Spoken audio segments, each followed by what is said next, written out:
दोस्तों, train to Busan एक horror thriller के साथ साथ एक इमोशनल मूवी भी है, जहां हम एक फादर का अपनी बेटी के लिए बलिदान और एक हस्बैंड का अपनी वाइफ को बचाने के लिए अपनी जिंदगी का बलिदान देखने को मिला है, जो कि एक बहुत भावुक कहानी है। फिल्म की शुरुआत में हम देखते हैं जहां एक हिरन एक कार से टकरा जाती है। ड्राइवर को लगता है कि हिरन मर चुकी है और वह वहां से चला जाता है। तभी हम देखते हैं कि हिरन एकदम से उठकर खड़ी हो जाती है। उस हिरन की आंखें सामान्य नहीं होती। यह हमें पता चलता है कि उसे कुछ न कुछ हुआ है।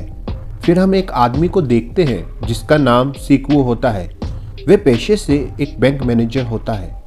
सीकवू अपनी बेटी के साथ रहता है। सीकवू की बेटी का नेक्स्ट डे बर्थडे होता है तो वह अपनी माँ से मिलने की जिद करती है। असल में सीकवू और उसकी पत्नी ने डाइवोर्स लिया होता है। सीकवू की एक्स पत्नी बुसान में रहती है। सीकवू अपनी बेटी की विश पूरी करने के लिए एग्री हो जाता है।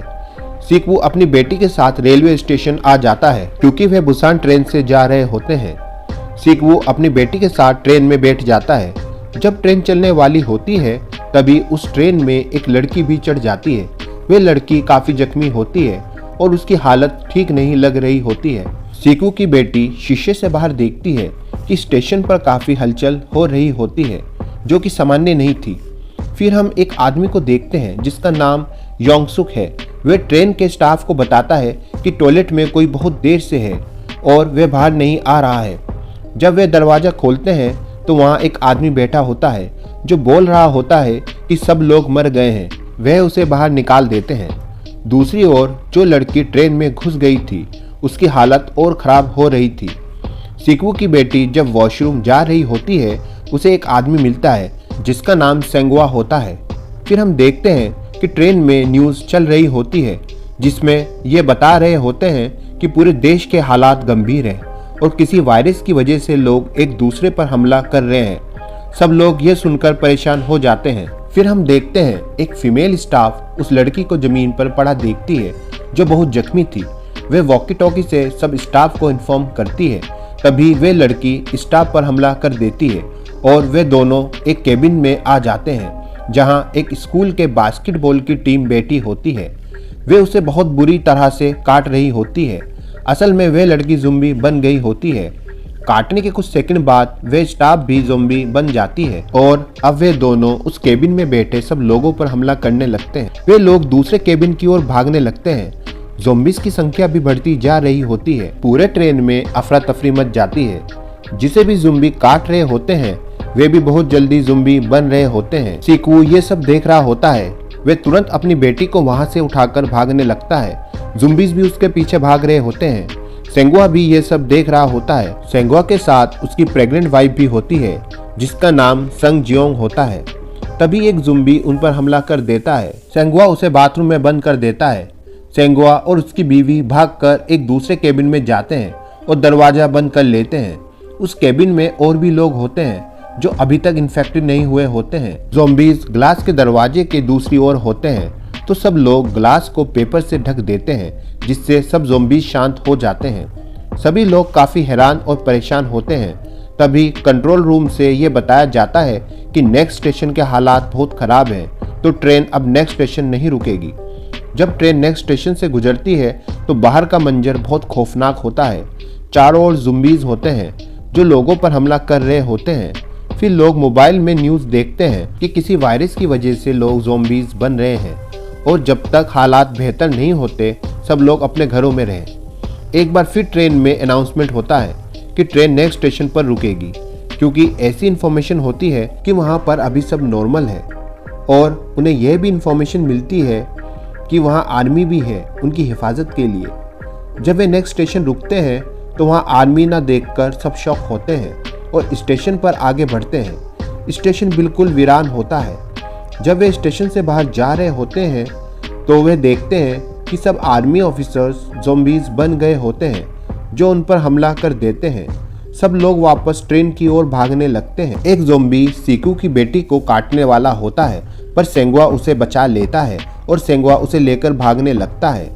एक ज़ॉम्बी सीकू पर भी हमला करता है। सीकू मुश्किल से बच जाता है। फिर वे सब दरवाजा बंद करके ज़ॉम्बीज़ को अंदर आने से रोक देते हैं। सब लोग ट्रेन में चढ़ने लगते हैं। ज़ॉम्बीज़ भी शीशा तोड़कर उन तक पहुंच जाते हैं दूसरी ओर सीक्वू और सेंगुआ बास्केटबॉल टीम के साथ उसी दरवाजे के पास होते हैं। ज़ॉम्बीज इतना ज्यादा होते हैं कि शीशा टूट जाता है। अब वे भी ट्रेन की ओर भागते हैं। दूसरी ओर ट्रेन से योंगसुक ट्रेन को वहां से चलाने को कहता है। ट्रेन स्टाफ भी उसकी बात मान लेते हैं। तभी सीक्वू, सेंगुआ और अन्य लोग भी वहां आ जाते हैं और ट्रेन को पकड़ने के लिए दौड़ने लगते हैं। वे सब बड़ी मुश्किल से ट्रेन में चढ़ जाते हैं। ट्रेन का ड्राइवर कंट्रोल रूम कॉल करता है, जहां वे ड्राइवर को बताते हैं कि बुसान सेफ है और उन्हें बुसान ही रुकना चाहिए। सेंगुआ और सीक्वू जिस कंपार्टमेंट में चढ़े होते हैं उसमें ऑलरेडी कुछ ज़ॉम्बीज होते हैं।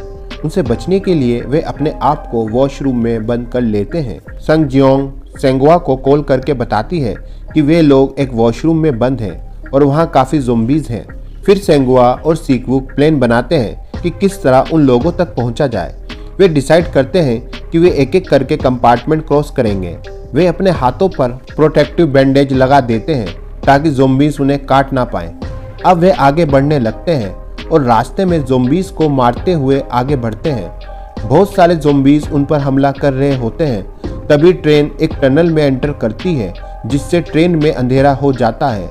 हम देखते हैं सभी ज़ॉम्बीज अंधेरे में बिल्कुल शांत हो जाते हैं। ये देखकर सीक्वू और सेंगुआ समझ जाते हैं कि ज़ॉम्बीज को अंधेरे में कुछ नज़र नहीं आता। अब वे स्ट्रेटजी बनाते हैं कि जब टनल आएगा वे आगे बढ़ेंगे और इस तरह वे लोग संगजुआंग और स्वान तक पहुंच जाते हैं। तभी वहां रोशनी हो जाती है और वे भी वॉशरूम में बंद हो जाते हैं। जैसे ही टनल आता है वे सब ट्रेन की दूसरी ओर जाने की कोशिश करते हैं। बड़ी मुश्किलों के बाद वे सब दूसरी साइड तक पहुंच जाते हैं। योंगसुक दरवाजा बंद कर देता है और उन्हें अंदर आने नहीं देता। वे सबको कहता है कि ये लोग भी इन्फेक्टेड हो गए होंगे। अगर ये अंदर आते हैं तो हम सब मारे जाएंगे। सब लोग उसकी बातों में आ जाते हैं। सेंगुआ अपने साथी को बचाने के लिए अपने आप को सेक्रीफाइस कर देता है। सीक्वू दरवाजा खोलकर दूसरे चैम्बर में आ जाता है। योंगसुक उन्हें आइसोलेट कंपार्टमेंट में बंद होने को बोलता है। उन्हीं लोगों में बैठी एक लेडी बहुत उदास होती है क्योंकि उसकी बहन एक ज़ॉम्बी बन चुकी होती है और वे अचानक से जाकर दरवाज़ा खोल देती है, जिससे सारे ज़ॉम्बीज वहां आ जाते हैं और वहां क़यामत टूट पड़ती है, जिससे उस डब्बे के सारे लोग मारे जाते हैं। लेकिन अभी भी कुछ लोग जिंदा बच जाते हैं। ये वही लोग होते हैं जिनको दूसरे डब्बे में आइसोलेट किया गया था, जो सीक्वू और उसकी बेटी सेंगुआ और अन्य लोग होते हैं। फिर हम देखते हैं कि योंगसुक और ट्रेन अटेंडेंट भी बाथरूम में जाकर अपनी जान बचा लेते हैं। फिर ड्राइवर देखता है कि आगे ट्रेन का रास्ता ब्लॉक होता है। उस ट्रैक पर और ट्रेनों का पहले से ही एक्सीडेंट हो चुका होता है। फिर सारे बचे हुए पैसेंजर्स ट्रेन से उतर जाते हैं और दूसरी ट्रेन की तलाश कर रहे होते हैं। योंगसुक एक लड़की को ज़ॉम्बी के आगे डालकर खुद की जान बचा के भाग रहा होता है और आगे चलकर एक ट्रेन अटेंडेंट को भी वो ज़ॉम्बी के आगे डालकर खुद की फिर से जान बचा लेता है। लेकिन वो कहते हैं ना, बुराई का अंजाम बुरा ही होता है। उसे भी एक ज़ॉम्बी काट लेता है। योंगसुक एक ट्रेन के इंजन पर चढ़ जाता है, लेकिन अब बहुत देर हो चुकी होती है। वो भी एक ज़ॉम्बी बन जाता है। योंगसुक संग जियोंग और स्वान पर अटैक कर देता है, लेकिन सीक्वू उन्हें बचा लेता है। इसी बीच योंगसुक सीक्वू को काट लेता है। अब वो भी ज़ॉम्बी बनने लगता है। सीक्वू आखिरी बार अपनी बेटी स्वान से मिलता है और खुद को ट्रेन से गिरा देता है। गिरते वक्त वो अपने पास्ट को याद कर रहा होता है, जिसमें वह अपनी बेटी को देखता है जो बहुत छोटी होती है। यहाँ पर हमें बहुत इमोशनल सीन देखने को मिलता है जो लोगों के आंखों में आंसू ला देता है। फिर हम देखते हैं कि संगजियोंग और स्वान फाइनली बुसान पहुंच जाते हैं। सोल्जर्स उन्हें शूट करने वाले ही होते हैं कि वो स्वान का गाना सुन लेते हैं और इस प्रकार उन दोनों की जान बच जाती है। यहाँ पर मूवी का एंड हो जाता है। ये मूवी 2016 में रिलीज हुई थी और इसकी IMDb रेटिंग 7.6 है। तो दोस्तों, अगर आपको यह कहानी पसंद आई हो तो मेरी वीडियो को जरूर लाइक और शेयर करें, और अगर आप मेरे चैनल पर नए हैं तो मेरे चैनल को सब्सक्राइब करना ना भूलें। बेल आइकन जरूर प्रेस कर दें, जिससे आपको नई वीडियो का नोटिफिकेशन मिल जाए।